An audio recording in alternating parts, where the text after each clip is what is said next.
Unlike the US, which has the First Amendment of the Constitution, which provides them freedom of speech and freedom of the press, the UK has had a problem with defamation litigation for years. And these lawsuits got so prolific that in 2013, we actually changed our laws to protect people from what was named strategic litigation against public participation, or SLAPP. It's also known as an intimidation lawsuit. However, it hasn't solved the problem. So how does a SLAPP differ from an ordinary defamation lawsuit? Well, they are seen as an attempt to shut down public criticism, with the claimant often indifferent about whether they actually win the case. Often they have no intention of even bringing a case, just threatening to, in the hope to stop the public criticism or public participation.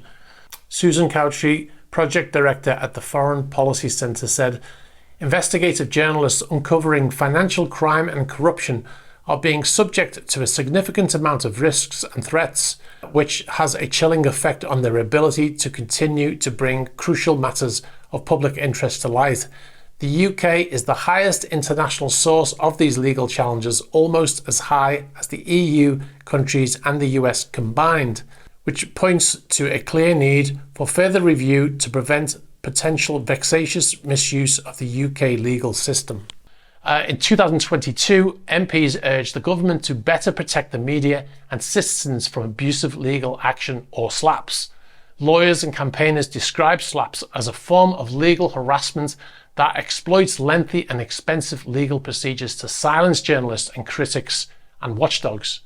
Now, these lawsuits were very popular amongst rich Russians trying to silence people in the UK by hiring London-based law firms in this way. One person who did so was a chap called Yevgeny Prigozhin. You might remember this guy.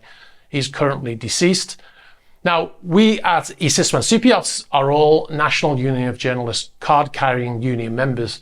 Now, David Davis, who's a Conservative MP, said that nefarious actors were using the justice system to threaten, intimidate and put the fear of God into British journalists, citizens, officials and media organisations.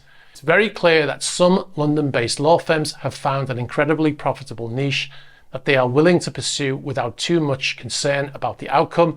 I think the professional bodies for those law firms should be looking very hard at them, as should the government. Now, in 2023, the Solicitors Regulation Authority, now in the UK we call a lawyer a solicitor, just so to clarify that. So in 2023, the Solicitors Regulation Authority, the SRA, which governs law firms in the UK, said it was investigating 40 cases of alleged SLAPPs. The Guardian reported that Russia's invasion of Ukraine has heightened scrutiny of the super rich using litigation to try to silence critics and journalists reporting on allegations of corruption. Solicitors are not simply hired guns, the SRA wrote. That means they should not bring cases which are not properly arguable, bring excessive or oppressive proceedings, or act in a way that could mislead or take advantage of others during proceedings. The SRA also noted that lawyers have an obligation to report potential SLAPPs to the regulator. Now, despite what we said at the beginning of this piece about the US and the First Amendment, it seems they're not immune to this type of lawsuit, as John Oliver spoke about in a video a few years ago. Amongst other things, he spoke of a small-town newspaper, the Chagrin Valley Times, after reporting on people making a protest outside the offices of Bob Murray, the CEO of Murray Energy, who had also sued John Oliver's show. Murray, even though he'd lost the suit against the newspaper, tied them up in appeals for years.